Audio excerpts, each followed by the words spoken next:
Bienvenue donc à ce troisième mardi du MUSEM de ce cycle autour des questions de mémoire et des récits de frontières. Donc au mois d'octobre, nous avons parlé de relations entre Arménie et Turquie. Au mois d'octobre, nous avons parlé octobre-novembre de Israël-Palestine, récit de frontières. Je suis déjà dans la rencontre de ce soir. Et donc, ce soir, écrire la guerre d'Algérie entre littérature et histoire. Un partenaire exceptionnel ce soir qui est le lieu de résidence qui est créé par Pascal Jourdana à la Friche de la Belle de Mai, qui s'appelle La Marelle.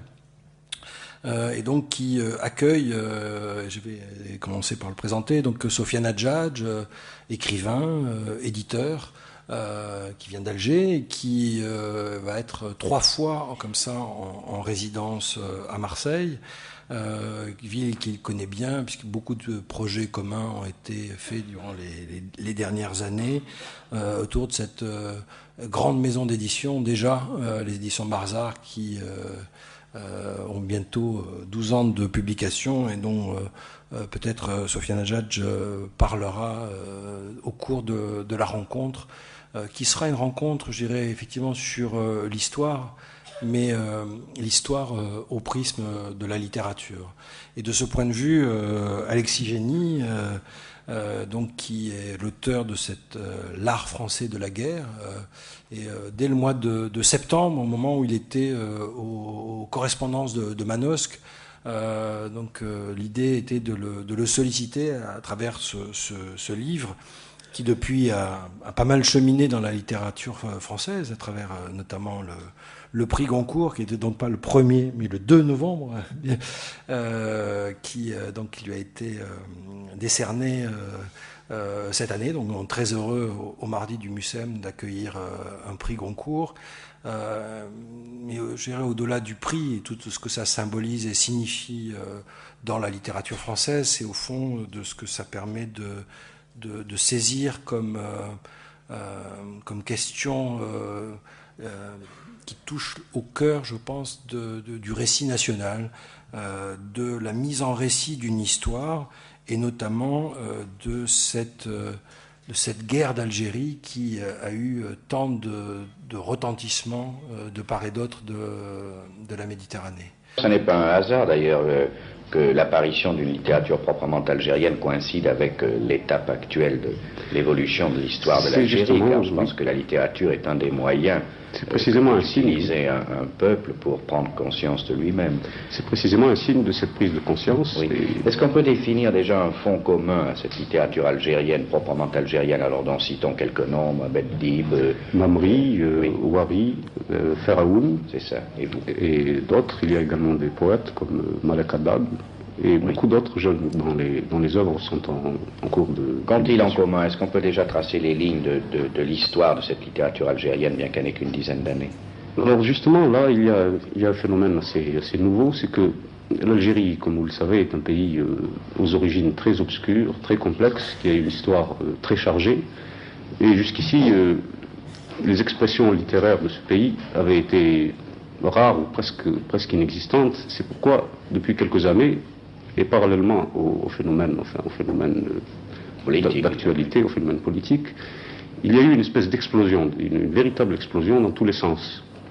Alors évidemment, on est en peine à l'heure actuelle de faire un panoramique de cette littérature, dans la mesure où il existe aussi bien des écrivains réalistes que des écrivains régionalistes, ou des écrivains qui ne portent aucune étiquette même, et qui se cherchent des éléments plus ou moins isolés. Oui.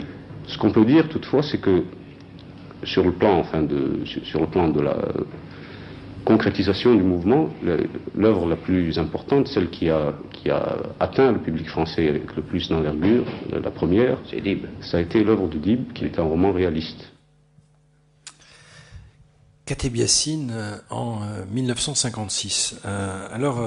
Sofiane Hadjadj, sur ce thème d'écrire la guerre d'Algérie entre littérature et histoire, au fond, c'est une entrée en matière assez significative, puisque à travers son roman fondateur, qui est Nedjma, Kateb Yassine a joué un rôle décisif dans la littérature algérienne. Sofiane Hadjadj. Tout d'abord, je dois dire que la vision de cette archive c'est terriblement émouvant et ça me perturbe vraiment parce que j'ai l'impression de pas avoir, j'ai l'impression de pas avoir grand chose à dire tellement la pensée et l'expression de Kateb Yassine sont précises.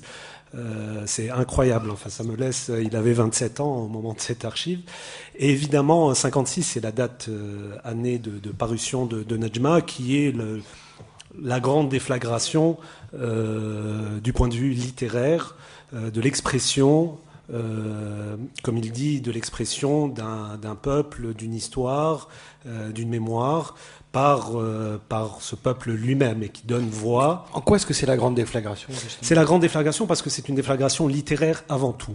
Ce n'est pas Nedjma, c'est pas un pamphlet, c'est pas un livre d'histoire, c'est pas une œuvre d'analyse sociologique, c'est une déflagration littéraire qui introduit dans le champ, on va dire, culturel, politico-culturel de l'époque. On est au milieu des années 50. La guerre d'Algérie a débuté depuis 2 ans. On est en plein dans les conflits, à savoir est-ce qu'on s'engage, on y va ou pas. En tout cas, la France se pose la question de mettre en branle la machine guerrière militaire. Et en même temps, l'expression, il l'exprime tellement bien, l'expression littéraire en Algérie est le fait essentiellement d'écrivains français. Quoique, il le dit bien, l'acte fondateur pour nous, Algériens, c'est 1952, la grande maison de Mohamed Dib. Mais ce qu'apporte Kateb Yassine, c'est cette dimension. Il l'exprime très bien à un moment donné, cette dimension mythologique, mythique, qui va au-delà du réel, au-delà de la condition algérienne. Et il dit bien, l'Algérie, c'est un peuple aux origines obscures. J'aime beaucoup cette formule, cette métaphore, parce que ça veut dire que c'est complexe, c'est enfoui très très loin. Et ça désigne, et c'est très étonnant, parce que quand il parle comme ça, j'ai l'impression que c'est un discours aussi très très contemporain sur aujourd'hui.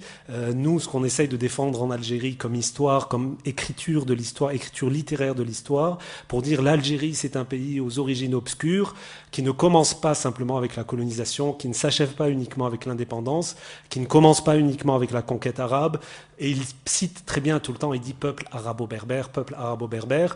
Et je crois que c'est cette complexité-là qu'introduit Nedjma, qui est un récit ramifié, entrelacé, étoilé, puisque le deuxième livre de Kateb Yassine sera le polygone étoilé. Et justement, il introduit une dimension, une écriture comme ça, très très complexe, moderne, absolument d'une modernité éblouissante, et il l'introduit au cœur de la violence qui est là depuis plusieurs années.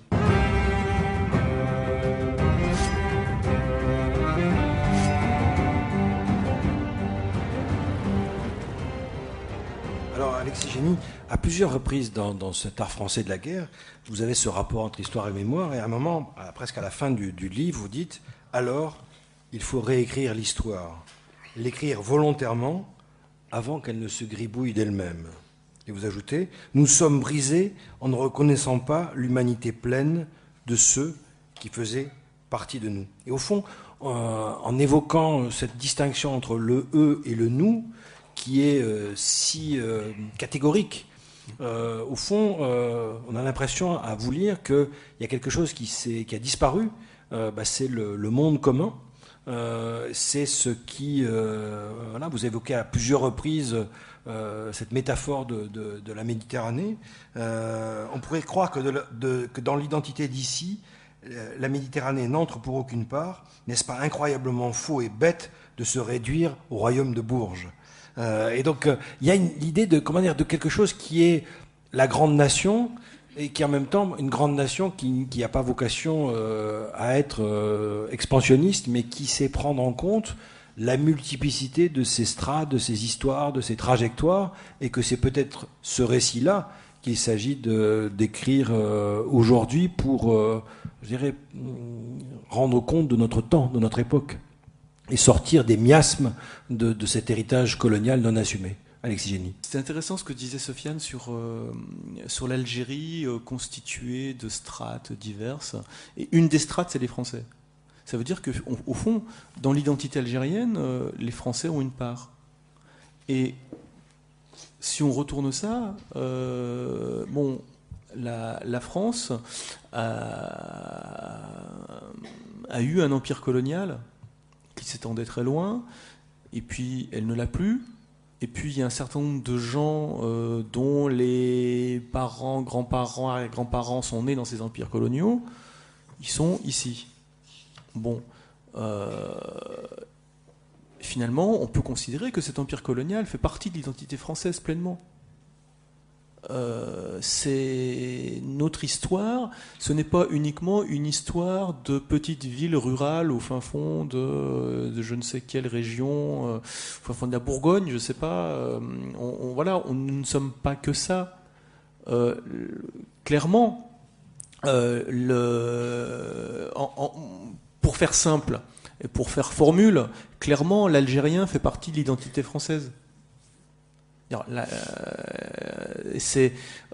Et même des fois, je me dis, mais c'est un peu étrange qu'il y ait des Bulgares dans l'Union européenne. Moi, j'adore la Bulgarie, surtout ses yaourts, mais j'ai l'impression que j'ai pas dit. Ils ont beau être blancs, chrétiens, européens, de point de vue du continent. Je me sens beaucoup moins de points communs avec un Bulgare qu'avec un Algérien. L'Algérien, je le comprends au quart de tour, même si on a une histoire violente. Voilà, donc du coup, on ne peut pas faire autrement que de dire que l'Algérie fait partie de l'identité française comme la France fait partie de l'identité algérienne. C'est en ça que je dis que cette identité française, si on veut la faire coïncider avec sa réalité, il faut la grandir un petit peu. Nous ne sommes pas tous des fils ou petits-fils de paysans de je ne sais quelle campagne.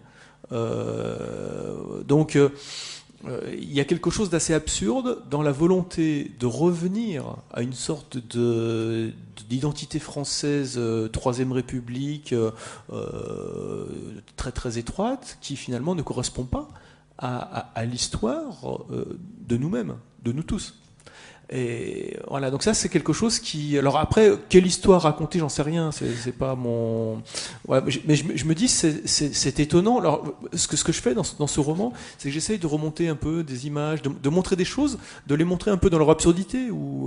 Et finalement, en écrivant ce roman, je me suis dit, c'était absurde de croire à une identité française éternelle qui n'est en fait que très très très très partielle.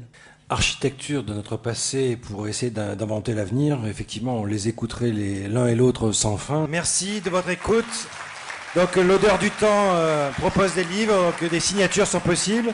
Et donc, rendez-vous l'année prochaine pour les mardis du Mucem, le 17 janvier avec Jean-Pierre Filiu, et ensuite sur l'Espagne et la Grèce, le 14 février et le 13 mars.